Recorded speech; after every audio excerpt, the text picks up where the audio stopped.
علی جورایف میگفتم. اکنون من نمیدونم این چقدر حقیقت داره. خیلی اون وقت همه تویای آباد بسیار میشیدم، بسیار میبودن شخصا. میگفتم که حتی دندانای سرچه تیلویی کرده است. من نمیدونم چه اصل داره. ماشینای پیش حی میکرد. میگفتن اما گاز 24 که همون وقت شاهی تمام نمود ماشینای سبکرو حساب میخورد هر سال عوض میکرد از ماشینش. اما فرزند نداشت. خداوند اون فرزندش نداده بود. شاید حال اینم در داغ فرزند میسوزه در اون قدر. اینا در همین عصر زمان خدمت یک مولتی میلیونر است علی شیخ عثمان.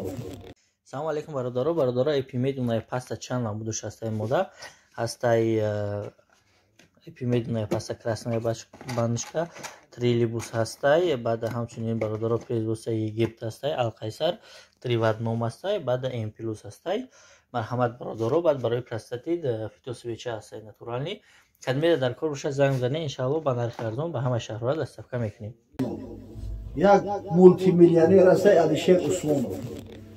نامش شیدگی اصلا ازبک هست در روسیه زندگی میکند. هر سال وقتی که همین ژورنال فوربس روی خط 100 بای کلانترین دنیا را چاپ میکند حتما نامی در اونجا هست.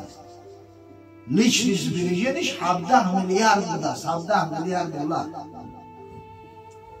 خیلی شخصیتی با نفوذ است و از آدمای نزدیک پوتین حساب میکند. خداوند که از همین نعمت فرزند معروفش کرده است ندونه این فرزند. اما همراه یه وینر زنش یا دختره گرفتی هم کلام کرده. دختر از همون خونه بشوهیلو هم بود دیدمانو گرفتی هم کلام کرده است. ببین بسیار نعمتی بزرگ است و همین محفل حقیقت شکرگزاری نعمت پروردگار است در قیمت اونم طفلکی که پروردگار برات نصیب می‌کرد. سبحان الله. هیچ نعمت بهتر از فرزند نیست. جذب جان فرزند رو پیوند نیست. حاصل از فرزند گردد کام مرد. زنده از فرزند باشد نام مرد. همون مردایی که نامشو زنده هست بعدی وفاتشون هم رحمت بشنون انمی فرزندای خوب بعدی سری خود باقی گذاشتیم که وقتی عملی خیر میکند میگویم بر پدرت رحمت. السلام علیکم و رحمت الله و برکاته. سلام خدا و کلی مردم مسلمان و کلی مردم مهاجری که هم که ما را تماشا دارن میرسونید. امروز باز یک برادر اومده کنشون که نه بیمار نه یکی نور محمد نگران یکی تاکسی کار میکنه تاکسی. السلام علیکم و رحمت الله و برکاته. ای ماشاءالله.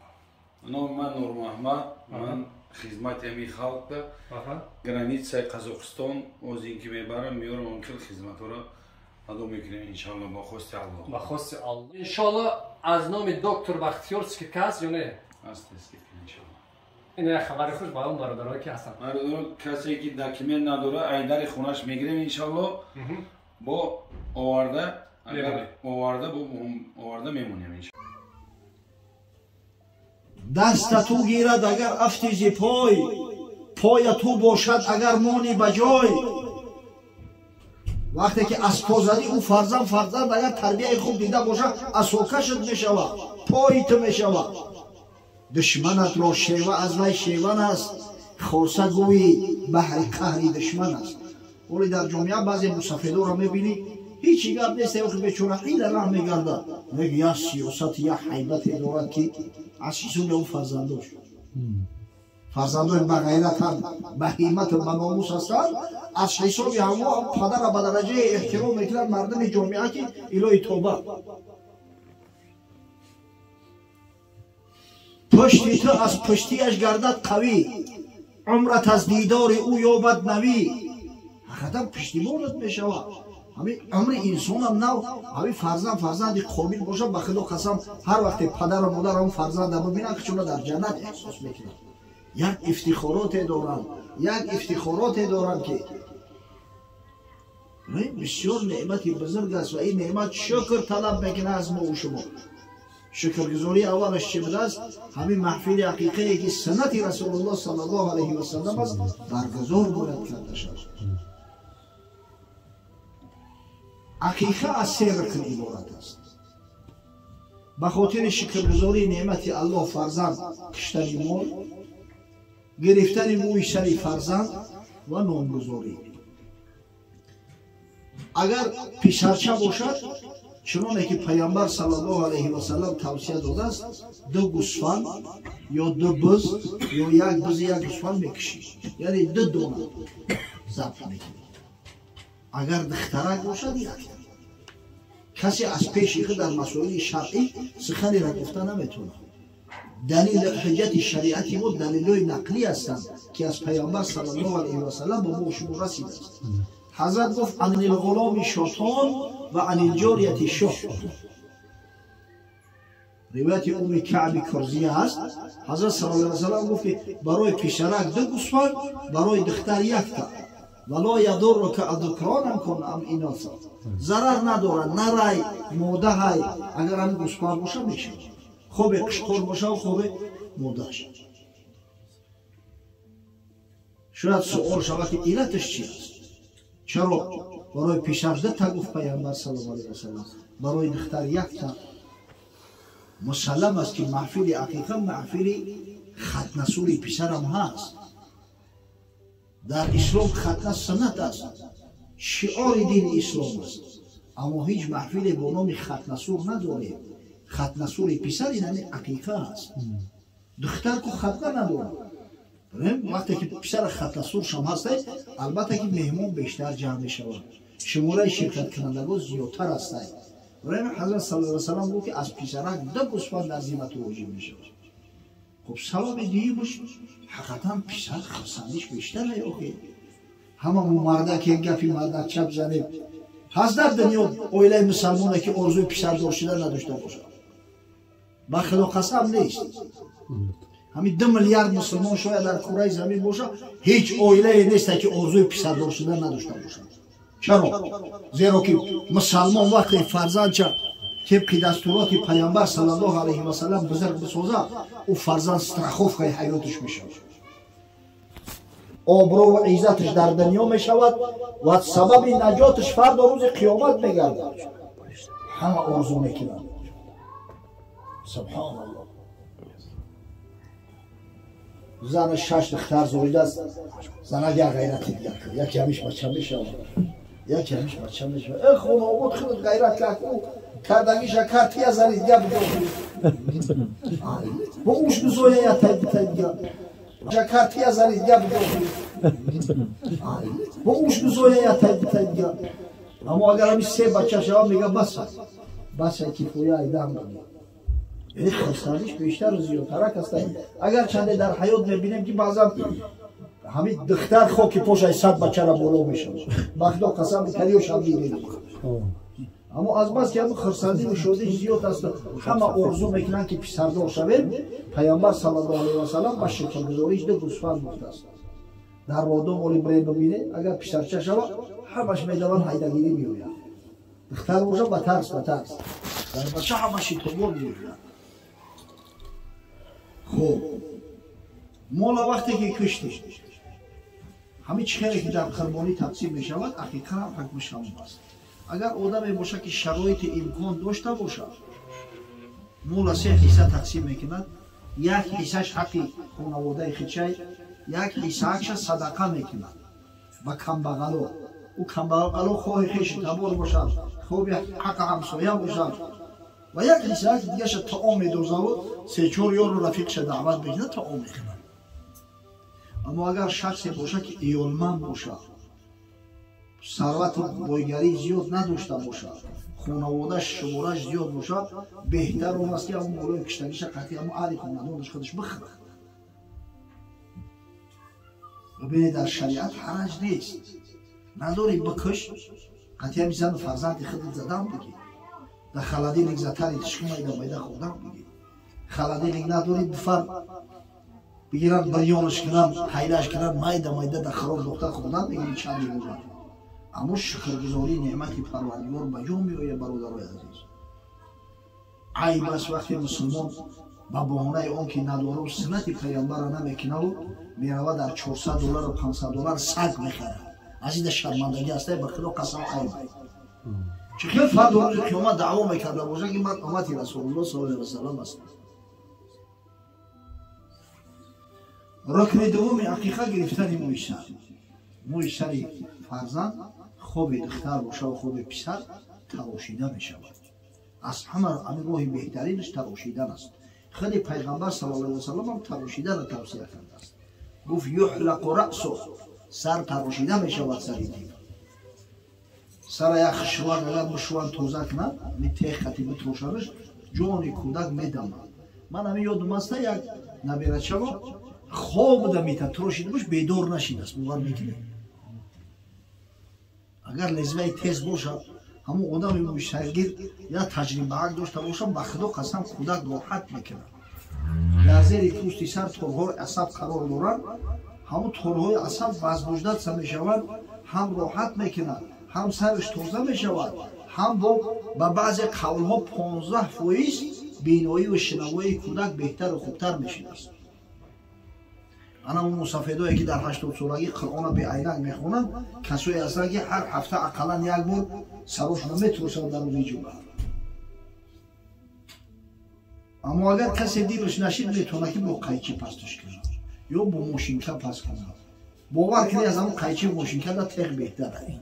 ماشینکا میپوچه کم کم کودک راحت میکنه. وقتی که موی سر کودک تراشیده شد مستحب است که وزن کشیده و به وزنش نقره یا قیمت نقره صدقه کرده شود. موی سر کودک زیاد نمی شود، اما متاسفانه هم ترازویی که همون 3-4 گرم چین کند اگر در زرگرایی افت نشود در دیگه جور افتش نمیشود. همه دیل خود ترازوی الکترونی را قپه 15-20 گرم میزنه و اینجا 3-4 گرم بیتر چین میکنه. همین تخمینی را اگر بگیریم انشاءالله همین 50 سومونی صدقه سری فرزند یک خمبغل بتیم زیاد هست کم نیست ایفادش میشوید. برای نقره و قدر قیمت زیاد نداره، ارزون. و نهایت سوم رکن عقیقه تو توصیه داده است. حضرت میگه که تسموا باسماء الانبیاء، نام پیغمبران را در فرزندات بگذارید، زیرا که پیغمبران بنده‌های برگزیده الله هستند. علم خدا را شکر میکنیم که نام پیغمبران در میان خیلی زیاد هستند. ابراهیم ها و اسماعیل ها و الحمدلله عیسی و موسی و محمد صلی الله علیه و سلم خیلی زیاد هستند. ما مسلمان ها افتخار میکنیم که مشهورترین نام در کره زمین نام محمد صلی الله علیه و سلم است که در کتاب رکوردهای گینس حتی وارد شدگی در جای اول میایستد. همین باعث افتخاری ما است. چرا؟ زیرا که مسلمانان ناموس دارند، غیرت دارند، ننگ دارند، به سنت پیغمبر زندگی میکنند. وقتی پیغمبر فرمیده است که نام پیغمبر را بگذاره نامگذاری میکنند. هر نامی که دلالت به بندگی میکنه در نزد پروردگار خدا را خوشایند است. در خبر اومده است در حدیث حضرت صلی الله علیه و سلم میگه احب الاسماء الی الله عبدالله و عبدالرحمن، محبوب ترین نام ها در پیش پروردگار نام عبدالله و نام عبدالرحمن است. و در روایت امام سیوطی اومده است ما تعبد له، محبوب ترین نام ها در پیش پروردگار نامی هست که دلالت به بندگیش میکنه. یعنی هر نامی که قبل از نام از نامهای بزرگ خدا پریفیکس عبد بیاید. خوب عبدالرحیم است، خوب عبدالغفار است، عبدالستار، عبدالجبار، عبدالقهار. اینا نامهایی هستند که خداوند بزرگ خوش می اومده است از صحیحش. ماشاءالله. خدا برکتش بده دلشویانه از بچه‌های محیب و مخلص است. گفت که نام پسرچه با نام شما نامگذاری کردم، پسرچه دیگه هم است. خوشحال به حالش. همین ما را از آسمان نگذاشتیم که نام یک داملا بوده است، داملا عبدالرحیم قزانچی، خدا رحمت مغفرتش کنه. راستی ما ندیده ایمش، اما اون رحمتی با ما بسیار محبت داشته است با اون کس. همین وقتی ما تولد میشه میگه یک کس نامش عبدالرحیم نام گذاشته است به خاطر همون. ببینید با امید که فرزند من یک روز داملا شود، صاحب علم شود، معرفت شود. او وقتی نیتی خیر میکنه خداوند حالت بودش میکنه. شما نیتون خیر بگیره اندک سعی تلاش کنه خداوند ایشون به اتمام میرسونه. همین دلشویی ما را به همین امید و آرزو فرزند نام کرده است. ولی وقتی کلام شد و میفهمونش که یک دوم عبدالرحیم هم بود، همین گاه با صحبت میکرد در محفل معرکه به خاطر همون نامی را گذاشتگی. انشاءالله همون فرزند سعی میکنه که به همون شخصی که نامگذاریش به همون شده است به همون تقلید کنه. یکی از علتهایی که میگن عقیقه در تقدیر آینده کودک تأثیر خچه میگذارد همین است برادر عزیز. حضرت گفت کل غلام رهینتون به عقیقتی، هر طفله گروگان عقیقه خود میباشد. یعنی همین عقیقه در تقدیر آینده کودک تأثیر خچه میگذارد. تصور کنه که نامش محمد است، یک بی‌ادبی کرد یا آدمی به قطر بذاره نام چه بچم محمد های ایزون کشیدی تدان خدا این قنامی زیبا داشته ای که نخود دشنام اخارت کنی، نخود تو بی‌ادبی کنی، شاید همین تأثیرش برسونه همون کودک ایسته اصلاح شد.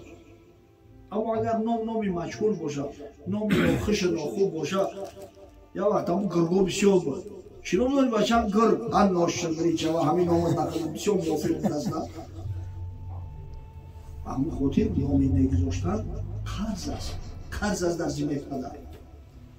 اگر فرزند در نامی خوب نگذاریم همون فرزند فرد روز قیامت از کشتن رو میگیره در پیش پروردگار دعوا میکنه که همین پدر نامی خوب نگذاشتم. خدا برکت بده دلشویی بود. فرزندان نامای زیبا و خوب گذاشته است. عبدالرحمن و عبدالرحیم پروردگار با عبدالقهارهاش بده، عبدالجبارهاش بده، عبدالستارهاش بده. همیشه در خاندانش صدای تفلک، صدای تلاوت قرآن به گوش برسد.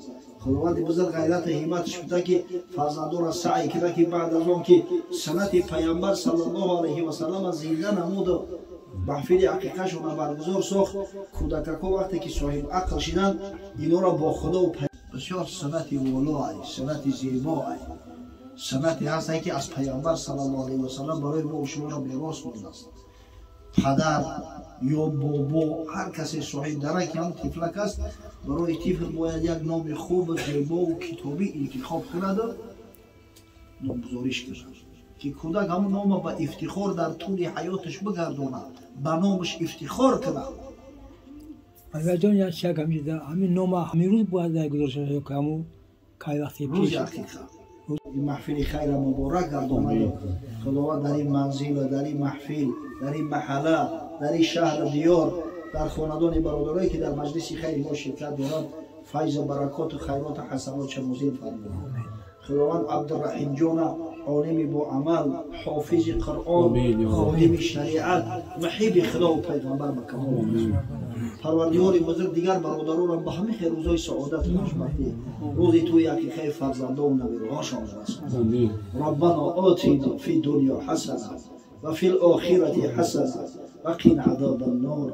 آمین یا رب العالمین.